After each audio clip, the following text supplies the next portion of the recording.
Yeah, well, I wanted to say, obviously, welcome back to the show. Thank you so much for taking the time this afternoon. I know you're super busy, specifically now that Saagar is back from paternity leave. I was very pleasantly surprised to see him back on the Breaking Point set this morning. And obviously, it's been a crazy year, not just politically, but I think for Breaking Points, Saagar's paternity leave, lots of, kind of crazy stuff going on behind the scenes, I imagine. I just wanted to, ask you, what do you think the future holds for Breaking Points? What direction do you guys want to take the show in? What do you view as sort of its place in the independent media landscape right now? Because things are so different than when you guys started the show back in the day with Rising. Obviously, Mm-hmm. it was a totally different political era, seemingly, than where we're at now. Do you think the whole populist framing of what you guys originally set out to do still holds firm, or do you think you found yourselves in different places at this point in time? What do you think the future holds, and what kind of ambitions do you guys have for Breaking Points going forward?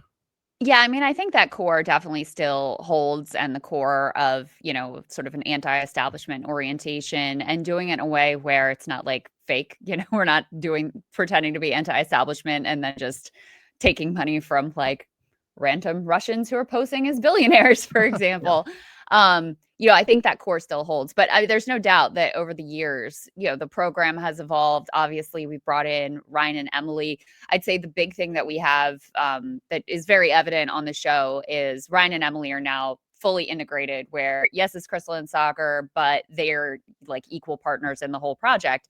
And that's part of what we're talking about. Just to give you a sneak peek with Saagar back, we while he was gone, obviously we were mixing up the hosting rotations and even bringing in some guest hosts and sort of playing around with things. And even before that, people are really enjoying some of the dynamic, like when he and Ryan would be on together, or me and Emily, et cetera. And so I think we're going to be switching up some of the hosting rotation. I think we're going to get rid of the Counterpoints branding altogether and just make it Wow. sort of one cohesive thing, which we've teased on the show a couple times. So it's not like, total breaking news, but that's kind of the direction that we've gone in. And Emily and Ryan, I mean, God, Ryan with Dropsite, like how the way that he and Jeremy have made that outlet so incredibly essential is extraordinary. The amount of reporting that he brings to the table. Emily has incredible insights over from the right and the conservative movement.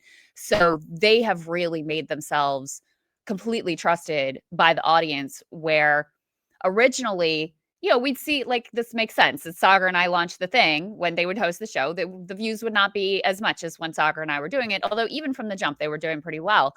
Now there's really no difference. If it's a day Ryan and Emily are hosting, if it's a me and Emily, Ryan and Saagar, the audience really just has accepted everybody and sort of values everything that they bring to the table. So I think that's kind of, one of the things we're excited about for the future for the show. That's really it's really interesting. As you kind of grow and expand the Breaking Points network, do you foresee a new show that kind of serves as the Counterpoints, but with somebody that's new to the network? Do you kind of plan down the line to expand the number of hosts, or are you guys pretty content with having the roster of 4 that you have now? We're pretty content. Right It's on. hard. I mean, you guys can relate to this. Like, you Oh, guys have a 100%. particular special, like, dynamic. You're friends, you trust each other. That's a hard thing to come by. And so actually I feel really fortunate to have 3 people who can, who we have that level of trust, where obviously there are going to be plenty of things Saagar says I don't agree with, plenty of things Emily says that I don't agree with, some things occasionally that Ryan says that I don't agree with. But, there's like a core level of respect where you feel totally comfortable with, the direction that they're going to take a program in. Neither Saagar nor I have ever wanted to create some, giant network or whatever. That just seems like a total and complete nightmare to me. So the other thing is, everything has sort of naturally evolved. Like, there wasn't a grand plan from the beginning to bring in Ryan and Emily, but they were doing Rising after we left. And then they kind of came to us and were like, hey, how about instead of doing it, how about like we come in and do a Friday show for you guys or something? Yeah. We're like, that makes sense. And also, by the way, means I can like take a day off and then Ryan can fill in for me. That sounds Yeah. nice. So everything's been intentional, but also a little bit organic. And that's, I think, the way we're going to continue to play things. But no, there's no grand plan to bring in other hosts, other shows. We're pretty happy. We just added the Friday show and made that concrete, and which everybody's kind of enjoying. It's a little more like loose and relaxed content on Friday, and whichever host can show up, do show up. So that's what we're up to. Yeah, well, definitely enjoying the content. Like I said, super glad to see Saagar back, although I continue to have my disagreements with him. It's really interesting to see him kind of evolve his perspective and opinion on not just Donald Trump, but obviously his friend, JD Vance, someone who he's referred to Yeah. as his friend multiple times. And today specifically, he had a lot of critical words for the Trump administration, even going so far, I think, as to give credit to the New York Times opinion column or something. They really got the analysis correct here. I am wondering, do you think that Saagar's shifting opinion, the fact that he's turned on the Trump administration to some degree, do you think that's representative of a broader trend within conservative thought, within the actual base of the Republican Party? Or do you think, it's just Saagar being an independent thinker that he is, coming to this conclusion, feeling maybe a little bit betrayed by the people and the movement that he trusted? Or do you think it's significant? It means something larger, broader?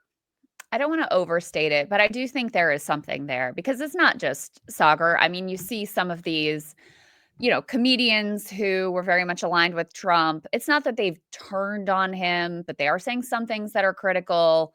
There's obviously, the Elon wing of the party is completely fallen out at this point, with Elon accusing him of being a pedo and saying all the things that he said, and like the All In podcast crew, like kind of the tech right, I think, has realized that whatever Trump fantasy dream world they thought they were going to get with the Trump administration is not panning out.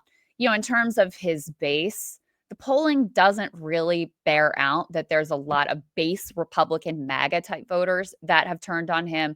But certainly independents who, were looking through his last administration through rose-colored glasses, and who bought some of the propaganda and thought as they watched him go on and hang out with, Theo Vaughn or whoever it was, or like, he can't be that extreme. I certainly think that there are a lot of those people who have said, this is not what I thought I was getting with this administration. And certainly we can say, look, he said he was going to, use the Alien Enemies Act. We knew that he, was going all in on mass deportation. He talked endlessly about the tariffs. But in fairness, he went even further, even faster than even someone like me thought that he was going to go. And I was quite alarmist going into this election. So I do think there's been a realization and a reminder of just how extreme this guy is. And people are realizing, like, oh, as crazy as his first term was, it was actually kept in check some by some of those people that were around him. Esper being a perfect example, where in the first administration, Trump says, I want to shoot protesters in the legs. And you've got Mark Esper to be like, we're not doing that.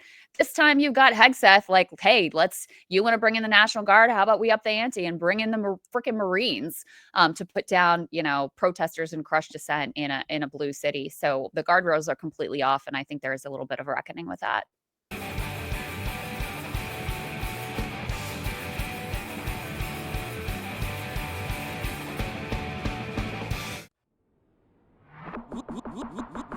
Look out the door if you hear an ambulance. The Vanguard will be there.